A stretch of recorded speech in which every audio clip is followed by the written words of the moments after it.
Genesis, 3 Sides Live, right now on States and Kingdoms.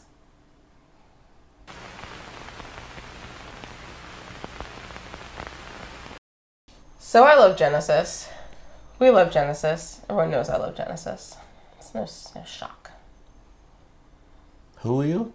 Nobody cares. I'm just a girl. Standing in front of the Genesis album. Sitting with the Genesis album, asking it to love me. I wanted to talk about a live Genesis record.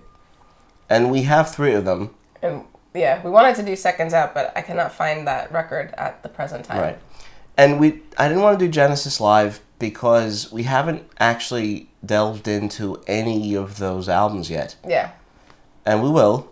It's premature. But we haven't. So that nominated 3 Sides Live to be talked about. I mean, to be fair, this is my favorite.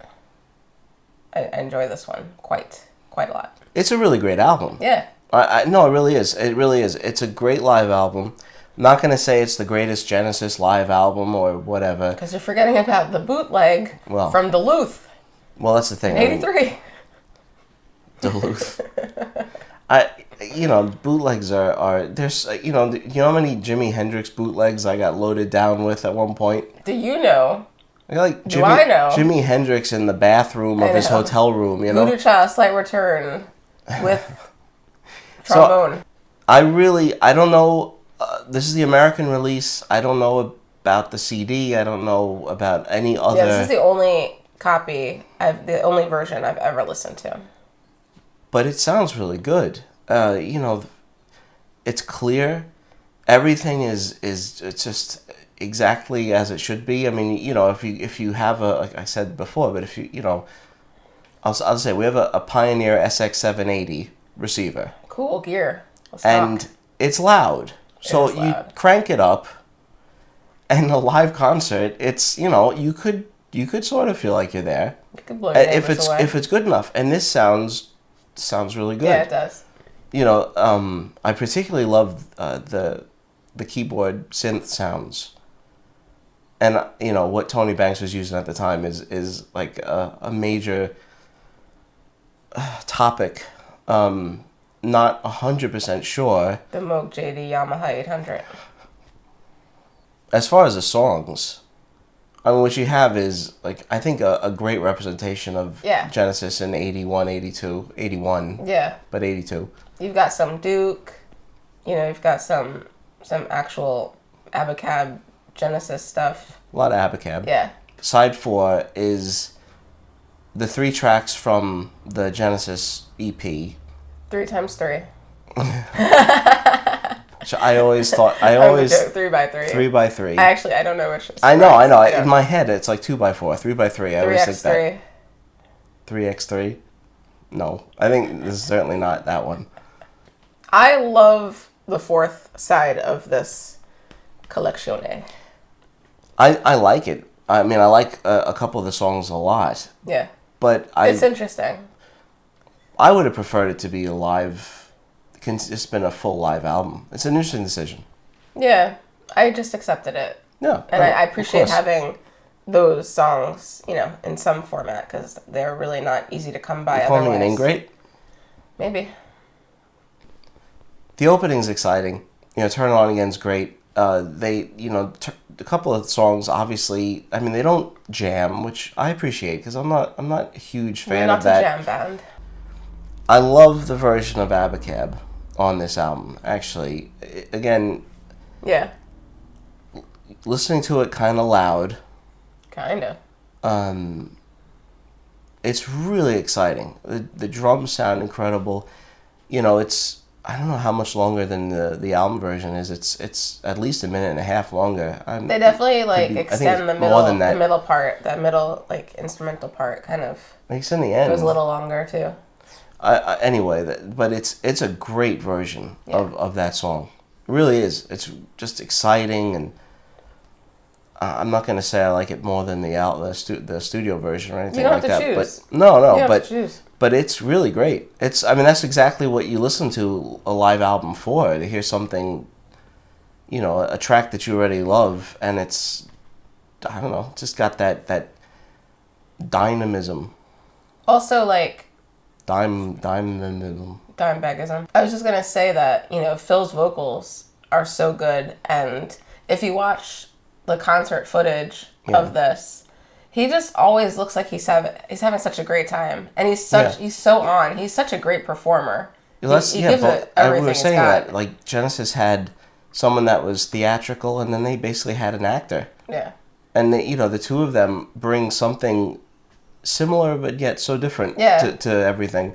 But yeah, he's got a ton of personality, a lot of energy, and you know, and they're not the most energetic band. You know, I mean, Tony Banks kind of looks like he's like reading a newspaper there. Well, they used to like to sit down a lot. Yeah, I know they did. They all sat. They're all sitting down, except for the flower. I know you have a bunch of guys sitting down and a guy prancing around like a flower. But no, I mean he does. He has a ton of energy. When you listen, you hear it when you're listening, but when you watch it, he's acting things out. And he's really engaging. So cool. Tony Banks does look like he's reading the newspaper. If you didn't know better, I mean, he's concentrating because I mean what he's doing is fairly extraordinary. But he does look like he just looks like he's like multiple. If you just have him, he's like reading the newspaper. Then every now and then he goes, ding. But what he's actually doing is like, you just can't see his hands. So yeah, Abacab is one of the standouts on this album for me. It sounds awesome. Mm-hmm. Such an awesome version of that song. I was just thinking about, you know, I mentioned earlier that like when I was a kid, I didn't really understand the point of live albums. I know, we're talking about this. Because it's I just always thought, why do you want to just hear a sloppier version of a song you love? Because, I mean, I always felt the same way. Because, like, once you listen to an album so much and you just have those songs and, like, every change and movement is just in your head. So then when you hear it live and it's not that way, you're like, I wanted you to do it the way you did it before. And that was, I might say when I was a kid. I mean a kid. I was, you know, that was a long time ago. You're talking, that was like last week for you. Yeah, it was in my 30s. But, but you know, Genesis is a phenomenal live band. They are quite crisp. Quite. You know, they really are. They sound amazing. Yeah. I also love the version of Misunderstanding here, but only. Me too. It's really because of his. He's really funny. The ending. The medley. It's awesome. That leads into Afterglow is. I think is actually a good way to end the album, and it doesn't end that way now. Yeah. I mean, it, you know. The drumming on the medley is just awesome. Well, there's both of them. Yeah, and like you got the double bass going, and it's like. Yeah, it is. It's really exciting, and Afterglow is a great song, and the way it just segues into it, and it's really impressive. And I think, you know, as great as the side 4 is now with those a couple of long songs found of Salmacis, you know, things like that. But you know, as good as side 4 is, I like the end. I like it ending that way. So side 4 on this release, as we said, it's full of goodies. It's got Paperly, which is so fun. Which I always think to me, it always sounds like Peter Gabriel, which is funny. It's just that Sledgehammer. It does. It sounds like that era Peter Gabriel to me. More than Genesis, even. Tony Banks was still writing his songs. You're right. You might recall the next song. Yeah, it's a nice song. Is a really good nice song. And Me and Virgil is really, which I think is a really interesting story type song. It's got this like prairie narrative, which is really funny coming from Phil and the boys. It's just a story about a son and his mama. Yeah. Well, I remember reading about his Alamo collecting.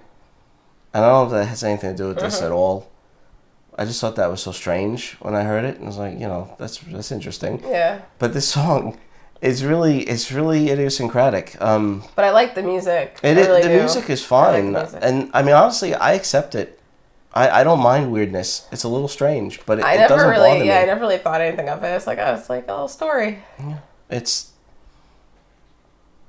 it's just it's its own thing. Yeah. Two As brothers far as Genesis songs, living in the country. it certainly sticks out. Yeah.